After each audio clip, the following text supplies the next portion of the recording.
Good evening, a very warm welcome to you from Hyderabad. Today we start with a new show, She Decides, the woman voter and how she is being wooed by politicians even as elections are approaching. Today itself, in fact, in the morning, Andhra Pradesh Chief Minister Chandrababu Naidu announced that smartphones will be distributed to over 1 crore 40 lakh women in the state of Andhra Pradesh. I'm of course coming to you from Telangana, but women here, some of them from Andhra as well, are excited and are asking if they will be part of this kind of a distribution. Already had his very popular Pasupu Kunkuma scheme, through which he was distributing 10,000 rupees to each woman. In fact, the checks were just given a couple of weeks ago, and 2,500 rupees checks first, and then post-dated checks, which will add up to 10,000 rupees. Of course, that's going to cost the exchequer a great deal, but is this going to change the mind of the viewer? Chandrababu Naidu, always been known as someone who has quite systematically used the self-help groups, even in the 90s and through the years, as a good political capital. I have youngsters, people of, in fact, all age groups as well. Angelina, to you first. Mr. Naidu distributing smartphones. We often say when teenagers are not studying well, are saying, if you get this grade, I'm going to give you a smartphone. Is this a bribe straight away, or do you think this is empowerment? He says this is the empowerment of women. We can look at it like two ways. If he thinks it is empowerment, then why just before the elections? Where was this program all the from 2014? Why suddenly? And is empowerment just about smartphones? Like you can do a lot more. These self-help group women presumably are running their own small businesses, and therefore he can say, I'm marketing this. I mean, Mr. Naidu, always known as a very savvy politician who could market Hyderabad to the world.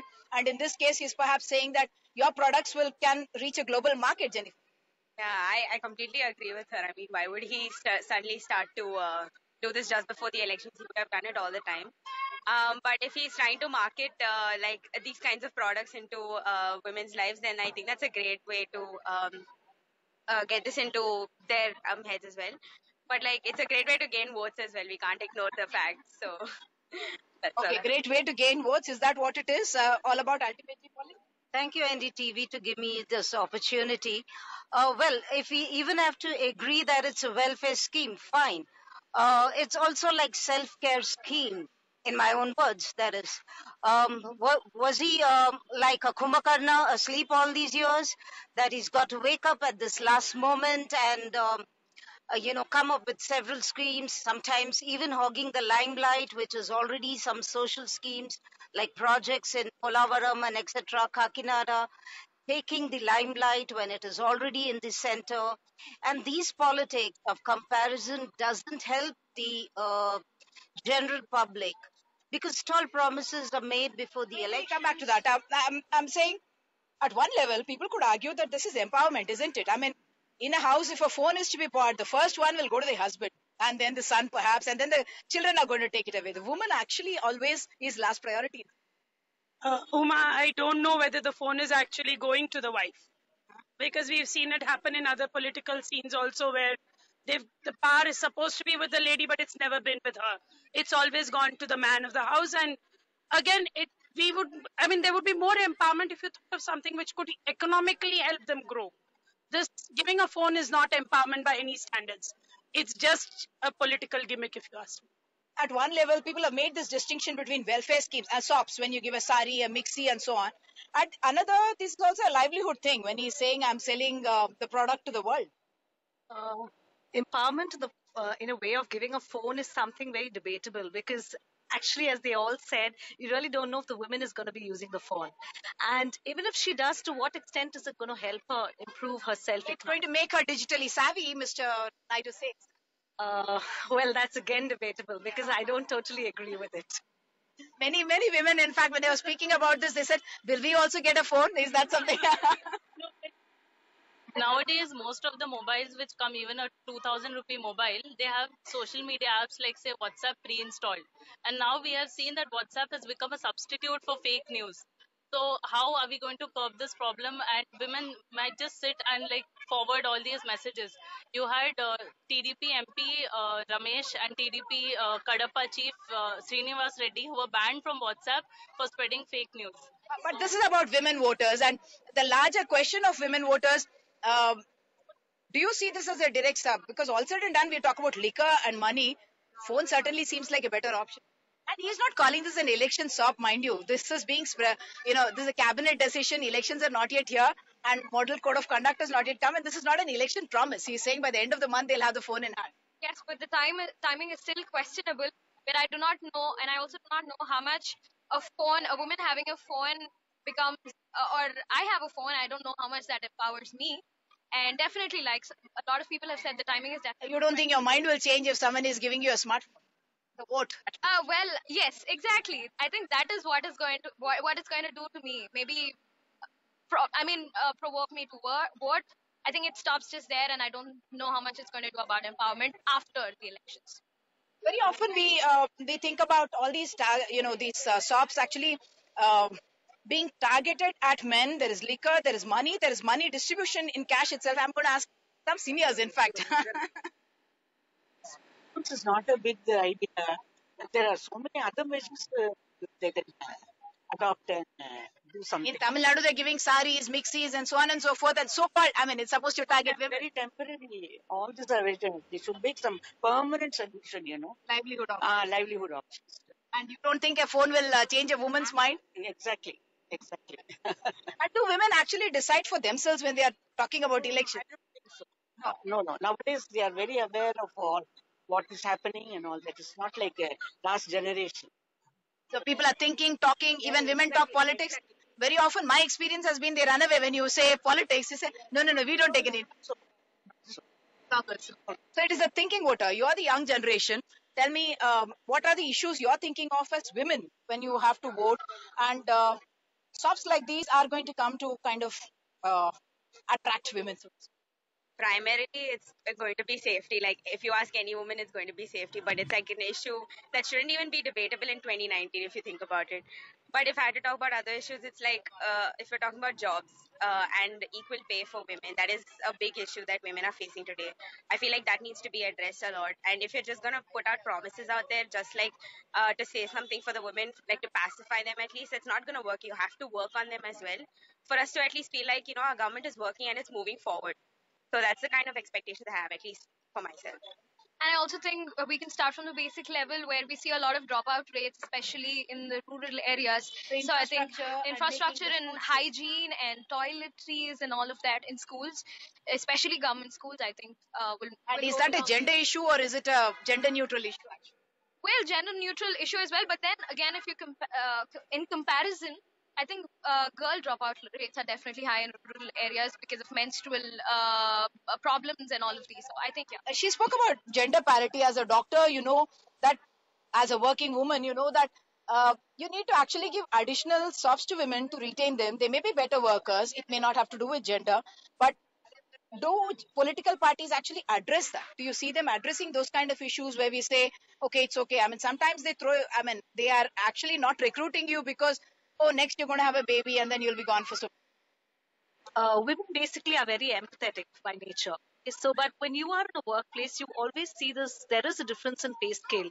When a woman is at a particular position and you have a guy at a similar position, the man is paid better than the woman.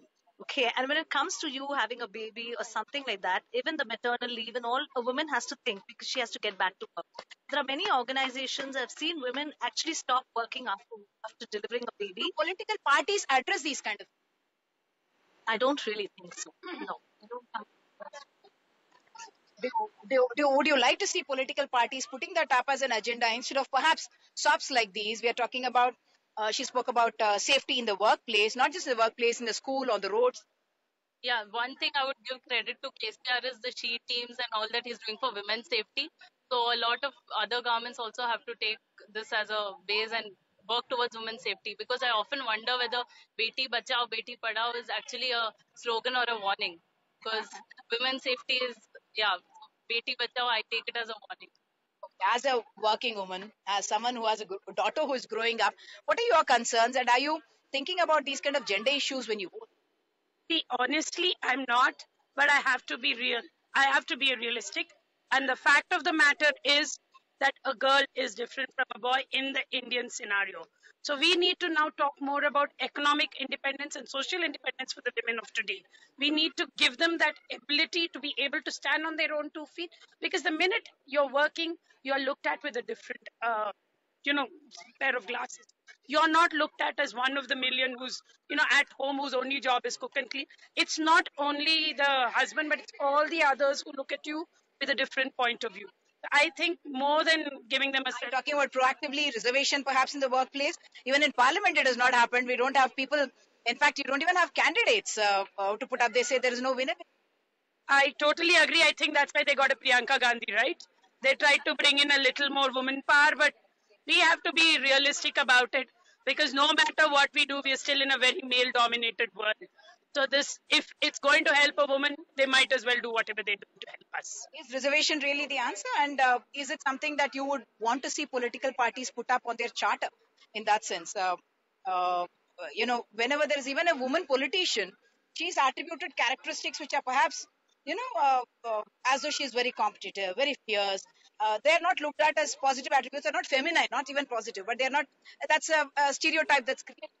Yeah, not for nothing that a Women's Day is celebrated. So the politicians need to wake up to this. How can we forget in the very recent past, Renuka Chowdhury? She's a woman, right? And there were even sexist remarks. Um, so we need to work towards this. And, compared to the Western world, I'm sure the Indian scenario is far down the ladder when it comes to parity between the male and the female.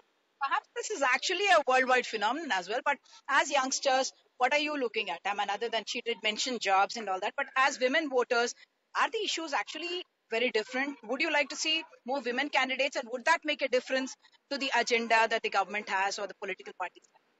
It definitely will make a difference, because looking at the 2014 elections, there was 64% of 65% of women voters, and I think in the next 5 years there's definitely a lot more people who are going to come, women, and maybe I can't say like it will make a big difference, but maybe they'll relate to the problems women have more, and maybe they can address it. Leaving the political agenda, being a woman, maybe a little difference it will make. Are women now more conscious voters, and are they taking decisions? I mean, who decides who you vote for in the family? I mean, you must be a first-time voter in 2018. Is that right? Yes, I am. And definitely it's me that's going to decide who I vote for. And I definitely think there will be a lot of difference when there are women at the decision making level, because definitely schemes are going to change, laws are going to change at the lawmaking level. And yes, definitely, because I mean, if you're going to make a law for a woman, only a woman can tell it better. So I believe there's going to be a lot of change, and I think as a voter I can do that. My voting goes a long way. But you would perhaps woman by herself not there, but the sensitivity towards a woman's issue. We look at a lot more such issues on the other side of a short break.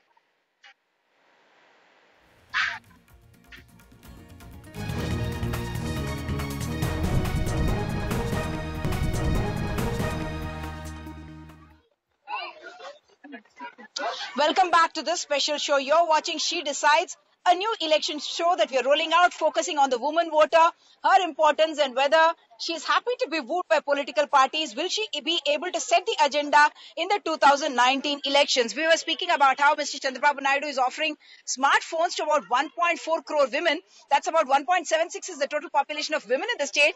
Women happen to outnumber men also in Andhra Pradesh, as happens in several other parts of the country. They are an important constituency. So are you happy to be wooed by your political representatives? I would prefer if he had wooed me a different way. If he had actually thought of educating all the girls, if he really wanted the women votes, he should be educating the girls. Because when you educate a girl, you give her economic freedom, you give her social freedom, you let her think and vote sensibly. But when you don't educate her, she's going to be a puppet in somebody's hand. Mobile phone is no answer for that. Not an answer. What would you want your political representative? No, a mobile phone is definitely not the answer. And as she said, educating a girl is very important. Because when you're educated, you take a conscious decision, which will help the society in the future. Women are taking decisions in every kind of sector today. And why not? But women tend to take a backseat in politics somehow, isn't it? Not because they're not ambitious and don't want to come forward, but mostly women don't seem to be appearing even in that political space of debating politics. Yeah. You confessed to me earlier that you also do that. Yes, that's true. You're right, actually. But the thing is, the way of wooing voters through a smartphone is something I wouldn't really agree on.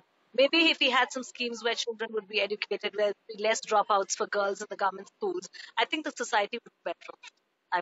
Yeah, while mixer grinders have been condemned, even that makes a woman's life in many senses better. Tamil Nadu had this, of course, color TV was another one. Even that you can say exposure to the world. But is life as someone who wants to join politics? You are an aspiring politician? Is it difficult for a woman politician? And does reservation really would make that difference? The fact that women are finally being voted and like we are finally being considered a vote bank, we need to speak up and we need to ask for what our rights are. It's high time that we stop accepting what is thrown at us and ask for what we deserve. We need to stand up for and demand for our safety, for our education, and yeah, so we have to speak. Okay, very quickly, what would you want your political party or representative? You're all first time voters. Yeah. Honestly, if I had to ask for one thing, it would be to make the space more safer for at least a woman to tell her opinions about different issues, because I think that's very important and being taken taken seriously for once, like as women are not necessarily taken seriously. Okay. I think something to address the stigma of a woman, when she walks up to a police station to even, lodge a complaint or talk about her issue. I think there should be gender sensitization beginning from the police force, is what I believe that it should start from there. I think then it will spread to their homes. I think homes, it goes slowly. Angelina. I'm sorry, sir, if you're giving us smartphones thinking it will empower us. I'm sorry, it's not the thing. Who will teach us? Who will teach the women to be tech savvy? Education is an important thing. Safety is an important thing. And you as politicians should control a lot of your public comments. We recently saw the Karnataka speaker just comparing himself to a rapist. It's not that she's a victim and you can't make fun of her. You can't ridicule that. One last final, very short comment. Can you just repeat your question? No. I'm going to now wrap up because we are actually running out of time. We will have many more voices coming out of women from across the country in the special show. She Decides, because we believe that the women voter is going to make all this difference in the 2019 elections. That's it then on the special show. Thanks for watching.